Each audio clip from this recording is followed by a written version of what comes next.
देश में जजों की नियुक्ति की बात आती है तो कोलिजियम सिस्टम का जिक्र बार बार छिड़ता है। शॉर्ट में बताएं तो ये वो सिस्टम है जिसमें जजेस ही जजेस को अपॉइंट करते हैं।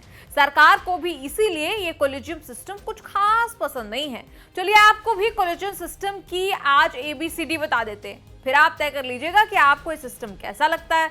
आप देख रहे हैं न्यूज तक, मैं हूं निधि तनेजा। तो सुप्रीम कोर्ट कोलेजियम एक 5 सदस्यों की बॉडी है। इसका नेतृत्व करते हैं भारत के मौजूदा मुख्य न्यायाधीश और सुप्रीम कोर्ट के अन्य 4 वरिष्ठ वकील, यानी कि टॉप 4 सीनियर मोस्ट जजेस। और कोई भी व्यक्ति सिर्फ तभी तक कोलेजियम का मेंबर रह सकता है जब तक कि वो अपने पद से रिटायर नहीं हो जाता। अब ये 5 लोगों का कोलेजियम आखिर करता क्या है? देखिए, सुप्रीम कोर्ट और हाई कोर्ट में जजों की नियुक्ति और ट्रांसफर सब कुछ एक यही कोलिजियम करता है।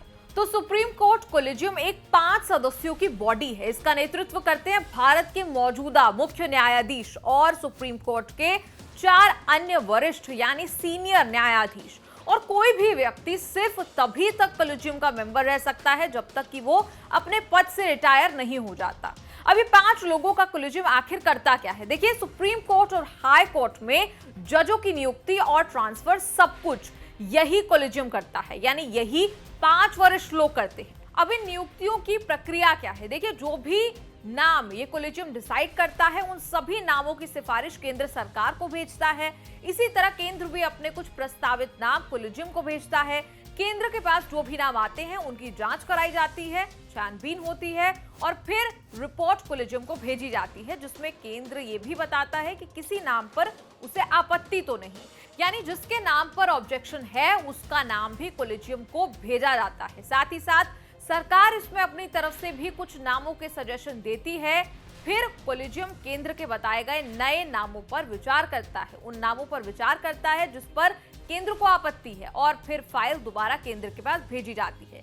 लेकिन यहाँ एक बात जान लीजिए कि अगर कोलिजियम किसी वकील या जज का नाम केंद्र सरकार के पास दोबारा भेजता है तो केंद्र को उस नाम को स्वीकार करना ही पड़ता है। लेकिन कब तक स्वीकार करना है, इसका कोई तय समय सीमा नहीं है। उदाहरण के तौर पर सौरभ कृपाल का आप केस देख लीजिए, जो कि एक गे वकील है। उनका मानना है कि उनकी सेक्सुअल ओरिएंटेशन की वजह से सरकार उनकी नियुक्ति रोक रही है। 2017 में कोलिजियम ने सिफारिश की थी, केंद्र ने ऑब्जेक्शन रेज किया और आज तक फाइल लटकी हुई है, क्योंकि एक तरह से कोई आधिकारिक रूप से जवाब केंद्र की तरफ से नहीं आया और वो फाइल लटकी रह गई।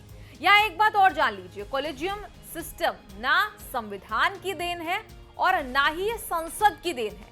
इसका संविधान में कोई भी जिक्र नहीं किया गया है। कोलिजियम सिस्टम तो सुप्रीम कोर्ट के फैसलों से ही निकल कर आया है, यानी ये पूरी तरह एक जुडिशियल प्रेसिडेंट है जिसकी वजह से वो लागू हुआ है। यानी कुल मिलाकर कोलिजियम का फैसला ही आखिरी फैसला है। सरकार का काम सिर्फ इतना है कि वो कोलिजियम के बताए गए नामों पर आपत्ति दर्ज कर सकती है। आए हुए नामों की इंटेलिजेंस ब्यूरो द्वारा जांच वो करा सकती है, कोलिजियम की पसंद के बारे में स्पष्टीकरण मांग सकती है, और अगर कोलिजियम उन्हीं नामों को फिर से दोहराता है यानी रीआइटरेट करता है तो सरकार उन्हें नियुक्त करने के लिए बाध्य है, बाउंड है।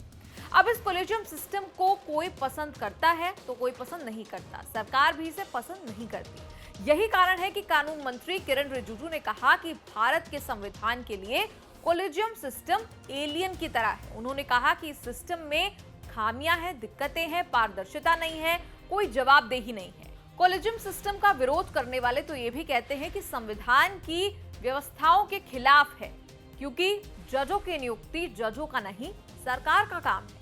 जजों द्वारा जजों की नियुक्ति का सिस्टम दुनिया में कहीं और नहीं है। कोलिजियम सिस्टम के कारण जजों के बीच आपसी पॉलिटिक्स होती है और जज फैसला लिखने से ज्यादा ध्यान इस बात पर लगाते हैं कि कौन जज बनेगा। इस वजह से जजों के बीच गुटबाजी होती है और नियुक्तियों में देरी होती है। इस सिस्टम में भाई भतीजावाद है, क्योंकि ज्यादातर जज अपने रिश्तेदारों और जान पहचान वालों को ही सिफारिश जज बनने के लिए करते हैं। इस कोलिजियम सिस्टम पर आपका क्या कहना है? क्या आपको ये पसंद आया या नहीं आया? आप कमेंट्स में लिखकर जरूर बताएं और देखते रहिए न्यूज तक।